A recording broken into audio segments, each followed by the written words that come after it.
Seorang gadis remaja yang berusia 16 tahun yang masih duduk di bangku sekolah SMU, bernama Siti Komala, memiliki kemampuan yang tidak biasa, yang tidak dimiliki oleh orang lain. Siti, begitu teman-temannya memanggilnya, mampu melihat hal-hal gaib, makhluk halus dan semacamnya. Bahkan Siti bisa berkomunikasi dengan makhluk halus baik itu jin, setan, genderuwo, dan lainnya. Kemampuan itu Siti miliki sudah sejak masih kecil. Siti, sepulang sekolah nanti kamu sibuk nggak? Tanya Budi. Budi adalah teman sekelasnya Siti. Enggak, emang kenapa, Bud? Jawab Siti. Siplah kalau kamu nggak ada acara. EQ mau minta tolong nih sama kamu. Mau ya? Kata Budi. Asal nggak aneh-aneh aja. Ya pasti EQ bantu, Bud. Yang penting ada imbalannya. Jawab Siti sambil tersenyum bercanda. Alah, tenang aja. Nanti EQ traktir. Seperti biasa. Hihi. Iyalah, santai aja, Bud. Kita ini kan teman. Sudah seharusnya lah saling membantu bila ada teman yang kesusahan. Kata Siti, yang memang orangnya selalu suka membantu teman-temannya, yang membuat dia banyak disukai oleh teman-temannya. Setelah bel sekolah berbunyi menandakan jam pulang sekolah tiba, Budi segera menghampiri Siti di tempat parkiran sekolah. Gimana? Jadi, kan kita pergi? Tanya Budi pada Siti yang sedang memakai helm di kepalanya. Ya jadi, dong. Tapi kita boncengan apa bawa motor sendiri-sendiri? Ya, jawab Siti dan balik nanya pada Budi. Sebenarnya sih enak boncengan, tapi nanti motor kamu mau ditaruh mana? Dong, jawab Budi. Baiklah, kalau gitu kita bawa motor sendiri-sendiri aja, daripada bingung. Tapi, sebentar. EQ mau TLP ibuku dulu, supaya dia tidak cemas kalau EQ pulang telat, kata Siti, seraya mengambil handphone di jok motornya. Kemudian dia menelpon ibunya, dan mengabarkan bahwa hari ini pulang sore, karena ada urusan dengan Budi. Ibunya Siti mengizinkan, karena dia udah mengenal dengan Budi. Karena Budi adalah teman baiknya Siti, dan sering main ke rumahnya. Ayo kita berangkat, Bud, kata Siti pada Budi setelah dia selesai menelpon ibunya. Ayo, jawab Budi. Mereka berdua mengendarai motor beriringan keluar dari halaman parkir sekolahan. Sebenarnya mereka mau kemana sih? Budi bermaksud meminta tolong pada Siti atas kejadian yang sudah menimpa pada pamannya. Sejak kemarin, pamannya selalu berteriak ketakutan, wajahnya pucat pasi seperti melihat setan. Sudah 2 malam kejadian ini berlangsung, membuat seluruh keluarga panik dan ketakutan, apalagi kalau malam hari. Bila malam tiba, pamannya Budi yang bernama Haryono akan selalu ketakutan dan berteriak-teriak. Kejadian itu biasanya terjadi menjelang jam 22 malam ke atas. Dan kalau siang hari, biasanya Om Haryono akan seperti orang linglung, dia selalu berdiam diri di dalam kamarnya. Tentu saja istrinya Om Haryono yang bernama Tante Rina dibuat cemas dengan kondisi suaminya, sudah dipanggilkan dokter ke rumah, tetapi hasilnya masih sama. Maka dari itulah, Tante Rina mengabarkan kondisi suaminya pada kakaknya, yaitu ayahnya Budi. Saat itu dengan rasa panik Tante Rina menelpon ayahnya Budi. Halo, Mas. Hei, suamiku. Mas, Tante Rina menelpon sambil terisak menandakan dia sedang menangis. Halo, Rin, ada apa? Kenapa dengan suamimu? Kamu yang tenang dulu, bicara pelan-pelan. Jawab ayahnya Budi di telepon. Suamiku, Mas sejak kemarin selalu berteriak-teriak ketakutan, seperti melihat setan. Mas, bahkan bila dia melihatku, dia selalu berteriak bahwa aku adalah pocong. Mas, jawab Tante Rina. Masya Allah, apakah kamu sudah membawanya ke dokter? Tanya ayah Budi, ada raut kecemasan di mukanya. Sudah, Mas, kata dokter mungkin hanya stres dan kecapekan. Jawab Tante Rina. Baiklah, kalau begitu, besok aku akan ke sana menjenguk suamimu, kata ayah Budi. Terima kasih, Mas. Maaf sudah mengganggu malam-malam begini, kata Tante Rina. Walau sebenarnya dia merasa tidak enak hati, namun dia merasa lebih baik memberitahu keluarga kakaknya. Siapa tahu kakaknya bisa membantu mengatasi masalahnya dan suaminya saat ini. Ah, ngomong apa kamu? Rin, kita ini kan keluarga. Kita nggak perlu merasa sungkan segala, kata ayah Budi lagi. Setelah telepon terputus, ayahnya Budi segera memberitahu kabar mengenai keadaan Om Haryono suami adiknya itu kepada istrinya dan juga kepada Budi. Ya Allah, kasihan sekali Om Haryono, kata Budi setelah diberitahu ayahnya. Besok aku ikut ke sana. Ya, kata Budi lagi. Baik, tapi kamu nyusul ke sana sepulang sekolah aja. Ya, jawab ayah. Ya. Dari cerita ayahnya mengenai keadaan pamannya itulah, Budi menyimpulkan bahwa pamannya atau omnya itu mungkin saja dia terkena guna-guna atau semacamnya. Secara logika, tidak mungkin orang yang sehat-sehat saja mendadak sakit. Itu bisa saja, sebenarnya. Bahkan orang yang sehat sekalipun bisa meninggal tiba-tiba. Karena jodoh, sakit, dan usia seseorang tidak ada yang tahu. Dari cerita disitulah, maka Budi berinisiatif mengajak temannya yaitu Siti Komala untuk melihat keadaan Om Haryono. Lalu kenapa harus Siti yang diajak? Karena Budi tahu, Siti mempunyai kemampuan melihat hal-hal gaib tak kasat mata, kemampuan yang tidak dimiliki orang pada umumnya. Setelah hampir 1 jam baik Budi dan Siti mengendarai motor mereka, akhirnya sampailah mereka di rumah Om Haryono. Setelah memarkirkan motor masing-masing, mereka pun masuk ke dalam. Assalamualaikum. Om, Tante. Budi mengetuk pintu dan mengucapkan salam, agak berteriak. Waalaikumsalam. Sebentar, terdengar jawaban dari dalam rumah. Seorang perempuan, mungkin Tante Rina. Ceklek. Handel pintu berputar, pintu terbuka dan muncullah seorang wanita cantik yang penampilannya agak kusut dan agak pucat karena mungkin kurang tidur. Dialah Tante Rina. Tante? Kata Budi kemudian mencium tangan tantenya. Oh, kamu, Bad. Mari silakan masuk. Tante Rina mempersilahkan masuk.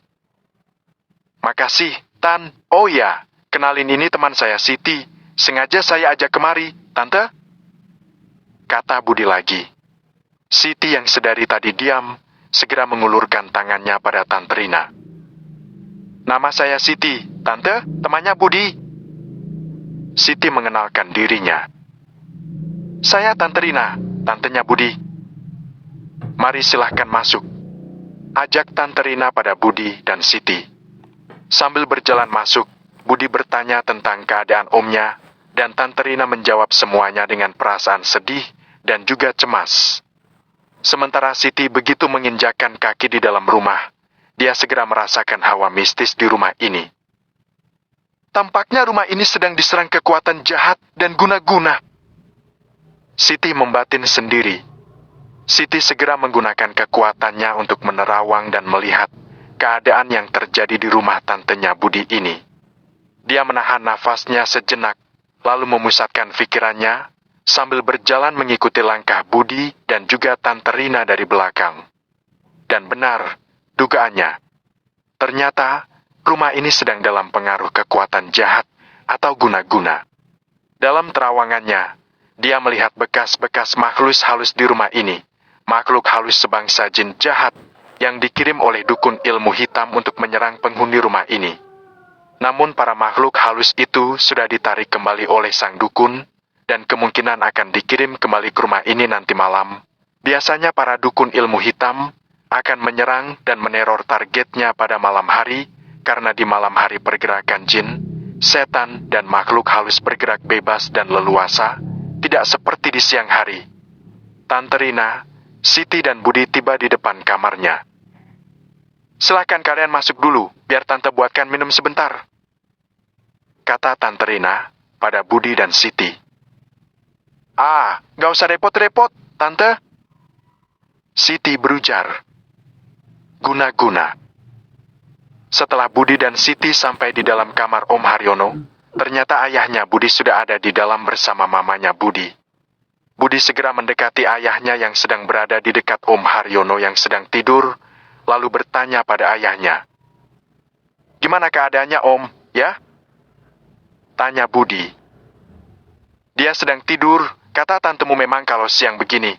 Om Haryono bisa agak tenang dan bisa tidur. Kalau malam harilah, dia selalu merasa mencekam, ketakutan seolah-olah seperti ada yang menakut-nakutinya," jawab ayah Budi. Ayah melihat Budi membawa teman perempuan, segera bertanya pada Budi. "Bat, kamu bawa teman cewek? Pacarmu?" tanya ayah, yang membuat Budi dan Siti agak salah tingkah. "Ih, apaan sih ya? Ini teman aku, namanya Siti, ya," Budi menjawab malu-malu, sambil mengenalkan Siti pada ayahnya.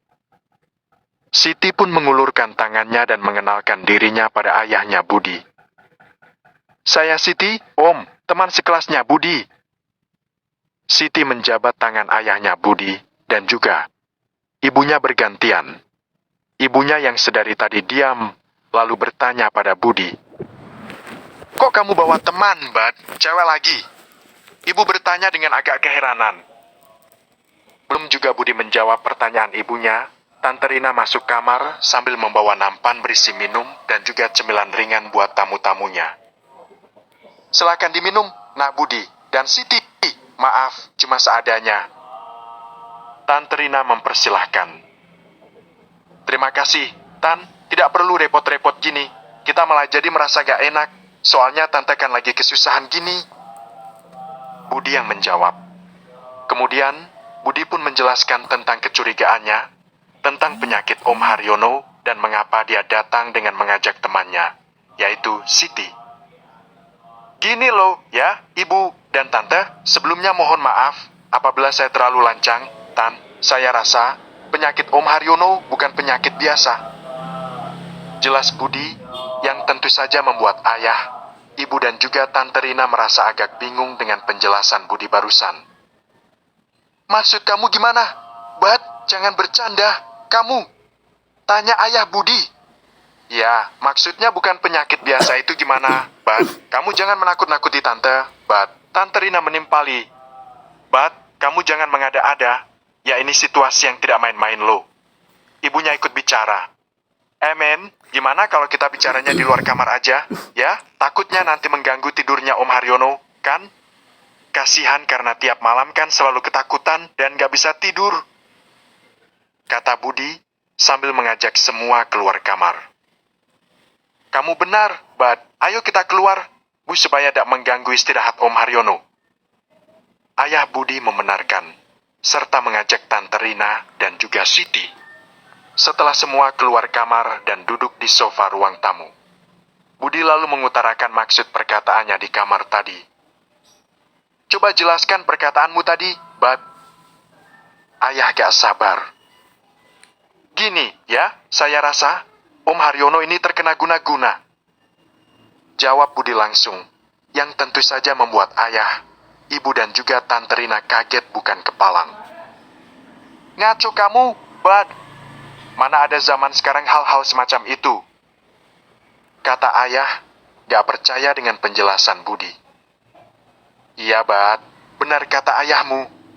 Lagian siapa yang mengirim guna-guna ke Omu? Karena setahu Tante, Omu itu orang baik-baik, tidak punya musuh, selalu mengalah apabila terjadi sedikit perselisihan dengan teman-temannya," kata Tante Rina panjang lebar. "Iya, Bat, dari mana kamu beranggapan kalau Omu terkena guna-guna? Gitu. Jangan asal saja kamu," Mahal. ibunya Budi ikut menambahkan. Sedangkan Siti yang sudah tahu permasalahannya, hanya diam saja membiarkan Budi menjelaskan semuanya. Lagi pula kalau dia ikut bicara, apa ayah, ibu serta tantenya Budi akan percaya. Gini, coba Tante pikir baik-baik. Kenapa Om Haryono kalau kumat kok cuma malam aja? Terus, masa iya kalau sakit biasa, Om selalu berteriak ketakutan, seolah ada setan yang akan mengganggu dan menyerangnya. Budi menjelaskan dugaannya, serta menunggu reaksi ayah, ibu dan Tante Rina. Dan hening. Mereka mencoba menerka dan mencari kebenaran yang Budi katakan. Antara percaya dan tidak, perasaan itu saling beradu. Tidak percaya di zaman modern seperti ini masih ada hal-hal mistis, dan satu perasaan mempercayai dugaan yang dikatakan Budi barusan, karena memang tanda-tanda yang Budi sebutkan benar semua. Setelah hening beberapa saat, ayahnya Budi angkat bicara. Kalau memang benar apa yang dikatakan Budi, kita harus segera membawa Om Haryono ke tempat orang pintar, sebelum Om Haryono bertambah parah, kata ayahnya Budi. Budi segera menyahut omongan ayahnya. Begini, ya, temanku Siti ini kebetulan dia punya kemampuan supranatural. Saya sengaja mengajaknya ke sini memang karena bermaksud untuk memintanya menyembuhkan penyakit Om Haryono, kata Budi terus terang. Baik ayah, ibu serta Tante Rina, semua pada memandang Siti dengan tidak percaya. Siti hanya diam dan tersenyum karena tahu apa yang mereka pikirkan. Ah, masa iya? Anak masih bau kencur begini bisa menguasai ilmu supranatural. Begitulah kira-kira pikiran mereka. Mengetahui keraguan pada ayah, ibu dan tantenya, Budi segera berkata lagi. Aku tahu, ayah, ibu dan juga tante gak percaya dengan kemampuan temanku, tapi berilah kesempatan padanya untuk membantu menyembuhkan penyakit Om Haryono, kata Budi meyakinkan semua. Gimana, Rin? Ayah bertanya pada Tante Rina. Kalau memang Nak Siti bisa menyembuhkan suamiku, maka lakukanlah. Lagi pula, kalau kita mau mencari orang pintar, kita mau cari kemana? Jawab Tante Rina penuh harap. Baiklah, kalau begitu silakan Nak Siti melakukannya. Ayah berkata pada Siti. Saya sudah tahu semua. Om Haryono memang terkena guna-guna yang dikirim seseorang. Tapi biasanya guna-guna itu akan menyerang kembali di malam hari. Kenapa harus malam hari? Karena guna-guna itu ilmu hitam yang menggunakan metode bantuan makhluk sejenis setan dan jin jahat, dan mereka bisa bergerak leluasa pada malam hari. Siti menjelaskan. Aku akan mencoba memagari tubuh Om Haryono, supaya tidak bisa diserang oleh guna-guna yang dikirim dukun jahat itu. Siti menambahkan. Baiklah, Nak Siti, tolong lakukan yang terbaik untuk suami Tante. Tante Rina memohon. Segera, Siti masuk ke dalam kamar Om Haryono, diikuti oleh mereka semua. Kemudian Siti mulai beraksi melakukan pemagaran pada tubuh Om Haryono, yang saat ini masih tertidur lelap. Siti merentangkan tangannya di atas tubuh Om Haryono, bergerak dari atas kepala turun hingga kaki. Dilakukan hingga 3 kali berulang-ulang. Semua orang memandang apa yang dilakukan Siti, antara kagum dan tidak percaya. Tetapi tidak dengan Budi, karena dia sangat yakin dengan kemampuan temannya itu. Dari tangan Siti, muncul sinar kuning keemasan. Tapi hanya Siti saja yang bisa melihat sinar kuning tersebut. Sekejap kemudian sinar tersebut meredup, kemudian menghilang menyatu ke dalam tubuhnya Om Haryono. Sudah, gumam Siti, menyudahi pekerjaannya memagari tubuh Om Haryono. Ini setidaknya akan membantu Om Haryono dari serangan guna-guna, tambah Siti menjelaskan. Terima kasih, Nak Siti. Bagaimana kami harus berterima kasih padamu yang sudah membantu kami semua? Ayah Budi segera berucap. Sama-sama, Om, Tante, saya hanya melakukan sebisanya saja dan ikhlas tanpa bermaksud meminta imbalan apapun. Jawab Siti. Sungguh mulia hatimu, Nak. Semoga Tuhan membalas semua kebaikanmu. Ujar Tante Rina. Oh iya, ngomong-ngomong sudah sore. Ini, saya pamit dulu, Om, Tante. Kata Siti mohon pamit untuk segera pulang. Sama-sama suka. Hati-hati di jalan, Nak Siti. Terima kasih sudah mau menolong Om Haryono dan kami semua. Bad, kamu antarkan Siti pulang, ya? Segera, Ayah Budi mengucapkan terima kepada Siti. Budi yang disuruh ayahnya, segera menjawab dengan cepat. Baik, ya, pasti Budi antarkan Siti pulang, tenang saja, ya. Jawab Budi. Nggak perlu repot-repot diantar segala, Om, Bad. Lagi pula saya akan bawa motor sendiri. Kata Siti menolak, karena memang dia membawa motor sendiri. Kalau gitu kita pulang bareng saja, kan jalannya searah. Budi berkata lagi. Baiklah, Kalau begitu saya pamit dulu, Om, Tante. Segera Siti berpamitan, menjabat tangan ayahnya Budi, dan juga ibunya Budi, serta Tante Rina. Hati-hati di jalan ya, nak. Tante Rina berkata. Assalamualaikum, Om, Tante. Siti mengucap salam pada semuanya. Waalaikumsalam. Jawab mereka serempak. Siti pun beranjak meninggalkan mereka bersama dengan Budi. Mereka berdua naik ke motor masing-masing dan segera pulang. Dan sepulangnya Siti begitu juga Budi. Mas, nanti Mas jangan pulang dulu, ya. Menginaplah di sini dulu. Aku masih takut kalau Mas Haryono belum sembuh benar dan kumat lagi nanti malam. Kata Tante Rina memohon supaya ayahnya Budi menginap di rumahnya. Raut mukanya masih terlihat kecemasan. Bagaimana, Bu? Ayah Budi meminta pertimbangan istrinya. Gak apa-apa, ya, kita nginap di sini aja bareng semalam. Kasihan Tante Rina. Istrinya menjawab sambil menganggukkan kepalanya.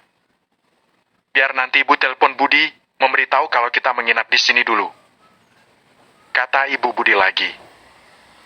Baiklah, biar malam ini Mas dan Mbakmu nginap dulu di sini malam ini. Rin, ayah Budi berkata pada Tante Rina, setelah mendapatkan persetujuan dari istrinya. Makasih ya Mas, Mbak, maaf sudah merepotkan kalian semua. Kata Tante Rina pada ayah dan ibunya Budi. Gak perlu berterima kasih segala, Rin, kita akan saudara, sudah sepantasnya lah kita saling membantu. Ibunya Budi yang menjawab dulu. Iya, Rin, kamu tenang sajalah, gak perlu sungkan kalau ada masalah, kita akan saudara. Dan semoga masalah ini cepat selesai. Tambah ayah Budi. Amin. Dan diamini oleh Tante Rina serta ibunya Budi. Sementara itu, beberapa saat setelah Budi dan Siti mengendarai motornya, mereka akhirnya tiba di depan rumahnya Budi. Mereka berdua berhenti di depan pagar rumah Budi yang bercat warna hijau itu.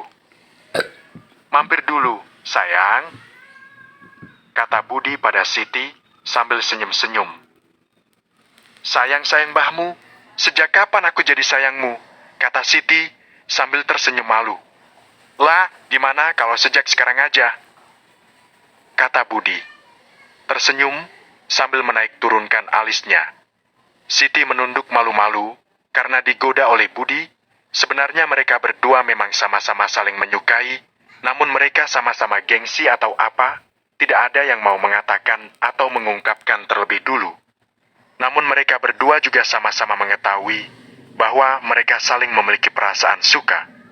Mungkin mereka belum ingin mengikat perasaan mereka masing-masing dengan sebuah ikatan yang bernama pacaran. Namun bukan berarti mereka berdua ingin bergonta-ganti pasangan. Cara saya edit di HP pakai Canva. Unggah foto. Hapus latar belakang. Tambah filter, elemen, amatir.